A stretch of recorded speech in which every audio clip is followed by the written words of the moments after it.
Listen to me now. Assalamualaikum warahmatullahi wabarakatuh. Perkenalkan, nama saya Adi Prasojo dari fisioterapi. Di sini saya akan menjelaskan tentang sistem endokrin. Pertama-tama, di sini ada hipotalamus. Hipotalamus adalah struktur kecil berbentuknya kerucut yang memproyeksikan ke bawah dari otak, berakhir pada tangkai hipofisis, koneksi tubular ke kelenjar hipofisis. Terus kedua, ada kelenjar hipofisis, berfungsi pengendali dan pengatur kegiatan lainnya. Bentuknya kelenjar yaitu bulat, kecil, dan diameter 1,3 cm. Hipofisis dibagi menjadi 3, anterior, posterior, dan pars intermedia. Dan ketiga, kelenjar tiroid. Kelenjar tiroid. Sel-sel tiroid tersusun menjadi gelembung berongga yang membentuk unit fungsional, yaitu biasa disebut folikel. Sel-sel folikel dipenuhi oleh koloid, sesuatu bahan yang berfungsi sebagai tempat penyimpanan hormon-hormon tiroid. Keempat, kelenjar timus. Kelenjar timus biasanya berwarna kemerahan dan terdiri dari 2 lobus, yaitu medula dan korteks. Jaringan 2 lobus itu saling berhubungan dalam jaringan ikat dan bisa menghasilkan sel limfosit. Pada bayi baru lahir bentuknya sangat kecil dan beratnya kira-kira 10 gram. Ukurannya berbentuk setelah masa remaja antara 30 sampai 40 gram dan setelah dewasa akan mengerut. Kelenjar timus hanya dijumpai pada anak di bawah 18 tahun. Perkembangan timus bervariasi sesuai dengan umur seseorang. Berkembang mencapai maksimum pada masa pubertas, kemudian berangsur menyusut. Terus kelima, kelenjar adrenal. Kelenjar adrenal terdiri dari 2 bagian utama, yaitu korteks adrenal bagian luar dan bagian dalamnya medula adrenal. Terus keenam, kelenjar pankreas terdiri dari kepala pankreas menempel pada usus halus. Kepala merupakan bagian terluas dari pankreas, dan badan pankreas bagian yang berada di antara kepala dan ekor. Badan merupakan bagian paling penting pada pankreas, dan yang terakhir ekor pankreas, bagian meruncing yang ada di perut kiri. Yang ketujuh ada ovarium wanita.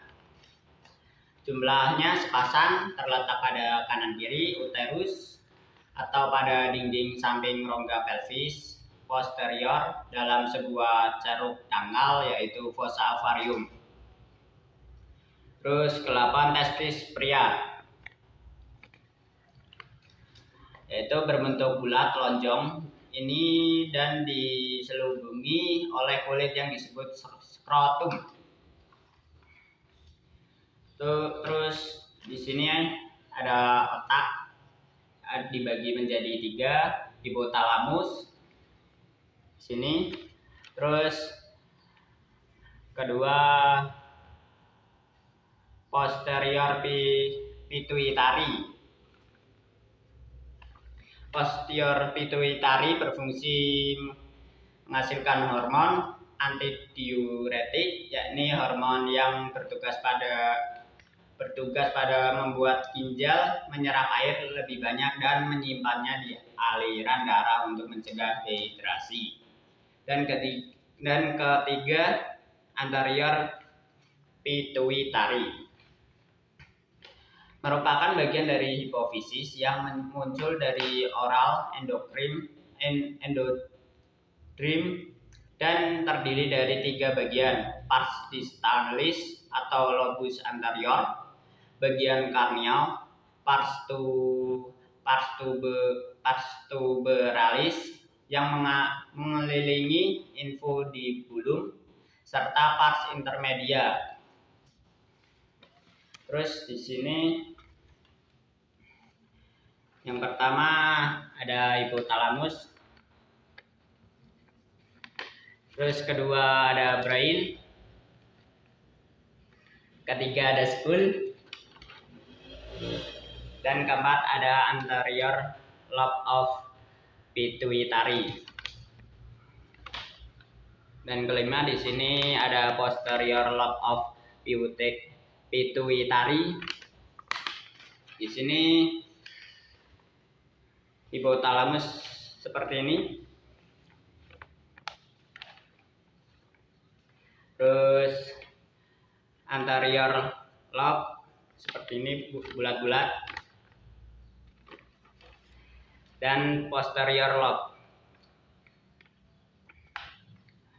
Terus relaxing hormones, ada relaxing hormones dan postal vein. Terus hormones seperti ini dan caterpillaris. Terus di sini akan mengeluarkan prolaktin untuk milk production dan gonadotropin hormon untuk gonad dan thyroid stimulating hormon untuk thyroid gland, ACTH untuk adrenal cortex, dan growth hormone untuk growth hormone untuk growth. Sekian dari saya. Wassalamualaikum warahmatullahi wabarakatuh.